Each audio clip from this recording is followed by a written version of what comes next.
Hello students. आज के इस वीडियो में हम आपको NCERT mathematics class 9th exercise 1.2 के कुछ क्वेश्चंस के हल बताते हैं। तो जैसा कि इससे पहले के वीडियो में इसका एक्सरसाइज 1.1 लिया गया था, उसके सारे क्वेश्चंस के हल बताए गए थे। तो आज के वीडियो में हम इसी संख्या पद्धति जो नंबर सिस्टम है इसमें कुछ क्वेश्चन जो ले रहे हैं और उनके हल बता रहे हैं। तो चलिए देखते हैं इनके हल। तो क्वेश्चन नंबर 1 है, देखिए, नीचे दिए गए एक कथन नीचे दिए गए कथन सत्य है अथवा असत्य, कारण के साथ अपने उत्तर दीजिए। ये तो ये देखिए संख्या पद्धति पे आधारित है, इसमें कुछ हल नहीं करना है आपको, केवल परिभाषाओं को ध्यान में रखते हुए जो इसकी परिभाषाएं बताई गई है पिछले वीडियो में, और ये संख्या के बारे में है। देखिए संख्याओं की परिभाषा क्या है, संख्या के प्रकार कितने होते हैं, ये उसी पर आधारित ये प्रश्न है और ये बहुत इंपॉर्टेंस रखते हैं। ये क्या है, मैथमेटिक्स की जो शुरुआत होती है, जो बेस होती है, वो इसी पे आधारित होती है। और इस ये संख्याएं जो है बार बार पूछी जाती हैं हमसे, तो इनकी परिभाषा के बारे में, इनके बारे में जानना बहुत जरूरी है। जो शुरू से आखिर तक ये कक्षा 6, 7, 8 से आपको बताई चली जा रही है। और यहाँ पर जो है ये आगे कंपटीशन में भी इनको पूछा जाता है एक एक नंबर में। तो अब चूंकि हम लोग इसको नकार देते हैं, इसको क्या ध्यान नहीं देते इसकी तरफ, ये तो कोई क्वेश्चन तो है नहीं, जबकि ये बहुत इंपॉर्टेंस रखते हैं। एक नंबर में पूछ लिया जाता है कि वास्तविक संख्या कौन सी है आपकी, पूर्णांक किसे कहते हैं। तो ये सब आपको जब नहीं जानना रहे, परिभाषा नहीं मालूम होती है, तो नहीं बता पाते हैं, वो आराम हो जाता है आंसर आपका, माइनस में नहीं, निगेटिव में आंसर चला जाता है। तो इस और है कुछ नहीं इसमें, जबकि इसमें केवल आपको परिभाषा ध्यान में रखना है, और उसपे परिभाषा को जब ध्यान में रखेंगे तो बड़े आसानी से हम इनके आंसर दे सकते हैं। तो चलिए देखते हैं हम इसका। पहला है, जैसे इसका खंड है 1 का पहला खंड है, प्रत्येक परिमेय संख्या एक वास्तविक संख्या होती है। तो ये होती है कि नहीं होती है ये बताना है। तो इसका क्वेश्चन का हल हमको, इसका आंसर देने से पहले हमको सोचना पड़ेगा इसकी, जो इसमें बताया गया था परिमेय संख्या क्या होती है और वास्तविक संख्या क्या होती है, इन दोनों के बारे में पहले ध्यान में अपने दिमाग में लाना होगा हमको। तो परिमेय संख्या जैसा कि पता है आपको, ये पी अपॉन क्यू के रूप में होती है, और ये जो है जहाँ की q equal to not zero, zero के बराबर क्यू नहीं होना चाहिए। तो ये संख्याएं जो होती है तो परिमेय संख्या हो गई, पिछले वीडियो में बताया गया, पिछले कुछ एक्सरसाइज में बताया जा चुका है आपको। तो यहाँ पर तो आपको उसको पढ़ के देखा होगा, आपको मालूम भी होगा। और इसके बाद देखिए ये एक नई संख्या है वास्तविक संख्या। देखिए ये वास्तविक संख्या दिमाग में लाना पड़ेगा, ये क्या होती है। देखिए तो ये जो वास्तविक संख्याएं होती है, ये हमारी जो है परिमेय संख्या तथा अपरिमेय संख्याओं का एक कलेक्शन होता है एक तरह का। ये जो है इसमें वास्तविक संख्याओं में हमारी परिमेय संख्याएं और अपरिमेय संख्याएं, रेशनल नंबर्स और इरेशनल नंबर्स जो है दोनों शामिल होते हैं। ये दोनों को लेकर के चलती है, तभी जाके वास्तविक संख्या बनती है। परिमेय संख्या और अपरिमेय संख्याओं को मिला करके वास्तविक संख्या बनती है आपकी। तो यहाँ कहा जा रहा है कि प्रत्येक जो परिमेय संख्या है वो एक वास्तविक संख्या होती है। तो हम कह सकते हैं कि प्रत्येक परिमेय संख्या जो है क्या है, एक वास्तविक संख्या होती है, क्योंकि वास्तविक संख्याओं में आपका परिमेय संख्या भी शामिल है और वास्तविक संख्याओं में अपरिमेय संख्या भी शामिल है। तो यहाँ पर क्या है, हम कह सकते हैं कि परिमेय संख्या जो है वो वास्तविक संख्या होती है। तो इसका आंसर इस तरह से यहाँ नीचे लिख करके दे सकते हैं आप। अपने उत्तर का जो एक्सप्लेनेशन करना होता है वो इस तरीके से कर सकते हैं, जैसे नंबर 1 सत्य है, ये बात सत्य है क्योंकि वास्तविक संख्याएं परिमेय संख्याओं तथा अपरिमेय संख्याओं का संग्रह होती है, मतलब कलेक्शन होती है, एक प्रकार ये भंडार होती है, एक स्टोर होती है, समझ लीजिए। वास्तविक संख्याएं जो है इसमें दोनों शामिल होती है, परिमेय संख्या तथा अपरिमेय संख्याएं भी। तो इसका उत्तर हमको मिल गया इसी तरीके से। अब दूसरा खंड है, देखिए, संख्या रेखा का प्रत्येक बिंदु अंडर रूट एम के प्रकार का होता है जहां एम एक प्राकृत संख्या है। तो यहाँ ये पूछा जा रहा है, देखिए, कि संख्या रेखा का जो प्रत्येक बिंदु है, हर एक जो पॉइंट है वो अंडर रूट एम के प्रकार का होता है। अंडर रूट एम को पता है क्या, एम जो है यहाँ पे कोई, जैसा बताया गया है, एम जो है प्राकृत संख्या है, एक नेचुरल नंबर है। जो नेचुरल नंबर क्या होता है, देखिए नेचुरल नंबर जो होते हैं वो हमारी, अब इनकी हर एक देखिए संख्या जहां पे जो आ जाता है उसके बारे में जानना बहुत जरूरी है। आप कहेंगे कि प्राकृतिक संख्या क्या होती है, तो प्राकृतिक संख्या भी आपको बताई जा चुकी है पिछले वीडियो में, पिछले एक्सरसाइज में ये आया था, तो वहां पे बताया जा चुका है, उसको देख लीजिएगा आपको वीडियो को जाके। तो वहां देखिए वो क्या होती है, प्राकृतिक, फिर बता दे रहे हैं। इसमें एक प्राकृतिक संख्या जो होती है ये हमारी जो होती है इनको नेचुरल नंबर्स भी कहते हैं, और ये जो है 1 से शुरू होती है, 0 से ना शुरू होकर के 1 से शुरू होती है, 1 2 3। तो हम रोजमर्रा की जो काउंटिंग होती है, हमारी जो रोजमर्रा कैलकुलेशंस होती हैं, उनमें हमको 1 से शुरू करते हैं, 1 से स्टार्टिंग करते हैं, 1 से कोई भी चीज गिनते हैं तो 1 2 3 करके गिनते हैं, तो वही वो जो है संख्याएं हैं वही है हमारी नेचुरल नंबर्स या प्राकृतिक संख्याएं। और वो क्या होती है, अंडर रूट m के प्रकार की होती है। इसमें क्या होता है, इसमें केवल धनात्मक संख्या, देखिए संख्या रेखा को ध्यान रखना पड़ेगा। अब यहाँ पे दो बातें हैं, देखिए संख्या रेखा को भी ध्यान रखना पड़ेगा आपको। तो संख्या रेखा पे क्या है, देखिए ये संख्या रेखा दे रखी है। आप संख्या रेखा पे क्या होता है, एक जीरो होता है और जीरो के लेफ्ट साइड में माइनस की संख्या होती है और राइट साइड में आपकी प्लस की संख्याएं होती हैं।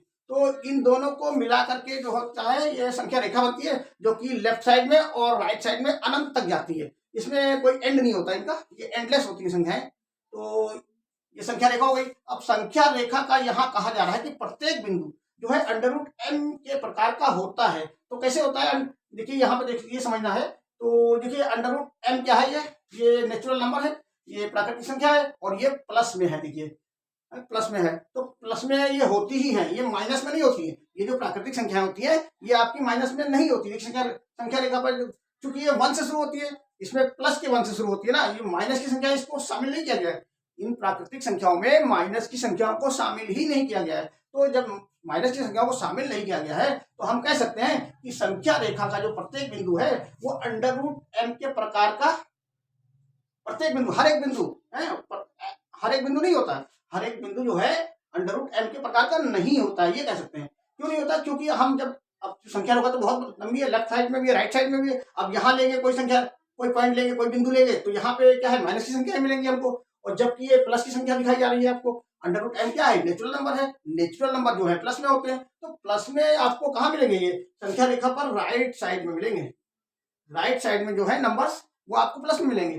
तो वही है यहाँ पर बताया गया। तो इस तरह से हम कह सकते हैं कि ये जो है संख्या रेखा पर हर एक जगह पर, हर एक बिंदु पर, हर एक पॉइंट पे जो है हमको अंडर रूट m के प्रकार का नंबर नहीं मिलेगा। वहां पे हमको माइनस का मिल जाएगा। देखिए यहाँ पर अब यहाँ लेंगे तो माइनस का मिलेगा, अब इधर चलेंगे तो हम राइट साइड में चलेंगे जीरो के तो हमको अंडर रूट m के प्रकार का मिलेगा। देखिए यहाँ पर तो मिलेगा अंडर रूट m के प्रकार का, जीरो से राइट साइड चलने पर हमको मिलेगा, लेकिन लेफ्ट साइड में जब चलेंगे तो हमको अंडर रूट m के प्रकार नहीं मिलेगा, हमको अंडर रूट माइनस का प्रकार मिल जाएगा, चूंकि ये प्लस का प्रकार है।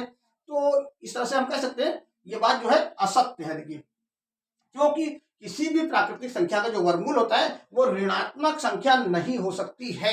ये हम अपने उत्तर के जवाब में इसको एक्सप्लेन कर सकते हैं, इस तरह से लिख करके बता सकते हैं कि जो है संख्या जो है ऋणात्मक नहीं हो सकता, इसका जो वर्गमूल लिया जाएगा वो ऋणात्मक नहीं होगा। अब जैसे इसमें 4 का वर्गमूल ले लीजिए या किसी भी संख्या का वर्गमूल 2 का ही ले लीजिए, 1 का वर्गमूल क्या होता है, 1 ही होता है, 1 का वर्गमूल 1 आएगा। तो ये क्या है, ये धनात्मक संख्या है, प्राकृतिक संख्या है। तो इस तरीके से हमको अगर यहाँ इसका लेंगे, ये सब माइनस की संख्याएं हैं तो इनसे माइनस में हमको उत्तर मिलेगा इसका। तो इस तरीके से जो है ये बात जो है असत्य है कि जो है संख्या रेखा का प्रत्येक बिंदु है अंडर रूट m के प्रकार का नहीं होता है। तो इस तरह से कह सकते हैं हम। अब इसी तरीके से इसका देखिए तीसरा पार्ट ले लीजिए। तीसरा पार्ट, प्रत्येक वास्तविक संख्या एक प्राकृतिक संख्या होती है। तो अब यहाँ पे देख लेंगे प्रत्येक, अब देखिए यहाँ पे देखना पड़ेगा वास्तविक संख्या, फिर ध्यान में लाना पड़ेगा वास्तविक संख्या क्या होती है। वास्तविक संख्याओं में आपका क्या होता है, शामिल होता है। देखिए वास्तविक संख्या में क्या होता है, आपकी परिमेय तथा अपरिमेय संख्याएं शामिल होती है, जो कि ये देखिए संख्या रेखा पर जितनी भी संख्याएं हैं इसमें राइट साइड में हमको परिमेय संख्या मिल रही है और लेफ्ट साइड में अपरिमेय संख्या मिलेगी। तो ये जो है वास्तविक संख्या, जैसे अभी बताया गया था, ये परिमेय तथा अपरिमेय संख्याओं का कलेक्शन है, एक संग्रह होता है। तो इस तरीके से इनमें जो है वास्तविक संख्याओं में हमारी परिमेय संख्याएं भी और अपरिमेय संख्याएं दोनों शामिल हैं, दोनों को लेकर के ये वास्तविक संख्या बनती है। तो इस तरीके से हम इसमें भी कह सकते हैं कि ये बात असत्य है। क्योंकि इसमें कैसे असत्य है, क्योंकि जो वास्तविक संख्याओं में परिमेय तथा अपरिमेय दोनों संख्याएं उपस्थित होती हैं, और ये जो कहा गया है प्रत्येक वास्तविक संख्या एक प्राकृतिक संख्या होती है, तो प्रत्येक जो वास्तविक संख्या है वो प्राकृतिक संख्या नहीं होती है। फिर हमें ध्यान में लाना पड़ेगा प्राकृतिक संख्या क्या होती है। प्राकृतिक संख्याएं जो होती है वो धनात्मक संख्याएं होती हैं, जो कि 1 से शुरू होती है। देखिए यहाँ पे ये 1 से शुरू हो रही है, ये प्राकृतिक संख्याएं हैं आपकी। तो अब चूंकि वास्तविक संख्या जो है वो उसमें हमारी माइनस की संख्या भी शामिल है, तो यही कहा जा सकता है कि जो है प्रत्येक वास्तविक संख्या तो प्राकृतिक संख्या नहीं होगी ना। क्यों, वास्तविक संख्या जो है यहाँ अब क्या हो, इसको भी कहते हैं हम ये प्राकृतिक संख्या होगी, तो ये नहीं होगी। तो क्योंकि ये माइनस की संख्या है, माइनस की संख्याओं को जो है प्राकृतिक संख्याओं में नहीं शामिल किया गया है। तो ये बात जो है इस तरीके से हमारी असत्य हो जाती है, क्योंकि अब इसमें एक्सप्लेन कर सकते हैं क्योंकि वास्तविक संख्याओं में परिमेय तथा अपरिमेय दोनों संख्याएं उपस्थित होती हैं। तो इस तरीके से हमको ये तीनों पार्ट के हल यहाँ पे इन संख्या और रेखाओं को, संख्याओं की परिभाषाओं को देखते हुए हमको मिल जाते हैं। तो इसी तरीके से इसका एक दूसरा भी क्वेश्चन है, ये क्वेश्चन नंबर 2 एक्सरसाइज का, जो कि इसी संख्या पद्धति पे आधारित है और इसमें भी इनको संख्याओं को पूछा गया है। देखिए बहुत बड़ी कैलकुलेशन नहीं है, बस केवल इसको देख के परिभाषा ध्यान में रखते हुए इसको भी बता सकते हैं। क्या सभी धनात्मक पूर्णांकों के वर्गमूल अपरिमेय होते हैं? यदि नहीं तो ऐसी संख्या के वर्गमूल का उदाहरण दीजिए जो एक परिमेय संख्या है। तो देखिए यहाँ पे फिर वही बात आ गई। देखिए यहाँ पे क्या सभी धनात्मक पूर्णांकों के वर्गमूल अपरिमेय होते हैं? तो ये होता है, देखिए सभी धनात्मक पूर्णांकों के जो वर्गमूल होते हैं वो अपरिमेय नहीं होते हैं। अपरिमेय का मतलब क्या है? देखिए अपरिमेय यहाँ पे जो है 0 से जो छोटी संख्याएं होती हैं वो अपरिमेय संख्याएं होती हैं। 0 से छोटी, ये पॉइंट में आ रही हैं आपकी, ये माइनस में आ रही हैं, ये सब संख्याएं जो है ये अपरिमेय संख्या होती हैं। तो ऐसी संख्याएं जो हैं वो जो है इनके जो धनात्मक पूर्णांकों के जो वर्गमूल है हमारे, ये अपरिमेय नहीं होते हैं, मतलब परिमेय होते हैं। ये इनके जो वर्गमूल होते हैं वो परिमेय होते हैं, अपरिमेय नहीं होते हैं। तो ये हम कह सकते हैं। तो ऐसी संख्याओं का वर्गमूल जो है उदाहरण के द्वारा दिखाया जा सकता है। जैसे कि इसमें क्या होता है, जैसे कोई भी संख्या इसमें ले लीजिए, यहाँ पर हम 4 है, 5 है, 6 है, या जैसे 1 का वर्गमूल लेंगे तो 1 ही आएगा, और 4 का वर्गमूल लेंगे तो अंडर रूट, ये जो m का प्रकार था यहाँ पर वही प्रकार है ये सेम। तो यहाँ पर क्या है, अंडर रूट 4 का जो आपका वर्गमूल होगा वो 2 ही होगा, प्लस का 2 होगा, जो कि प्लस का 2 जो है क्या है हमारा एक परिमेय संख्या है। ये परिमेय संख्या है। अगर ये माइनस की होगी तो फिर अपरिमेय हो जाएगी। तो इस तरीके से हम बता सकते हैं इसका आंसर कि ये जो है सभी धनात्मक पूर्णांक जो है वो धनात्मक पूर्णांकों जो वर्गमूल होते हैं वो जो है आपके अपरिमेय संख्या नहीं होती है। तो आज के वीडियो में बस इतना ही रखते हैं, और इसके अगले वीडियो में इसकी अगले क्वेश्चंस को लेके उनका हल बताएंगे। क्वेश्चन और वीडियो जो है समझ में आती है तो उसको लाइक करिए, सब्सक्राइब करिए चैनल को, और शेयर भी करते रहिए जिससे कि आपको नए नए वीडियो मिलते रहें। धन्यवाद चिल्ड्रन।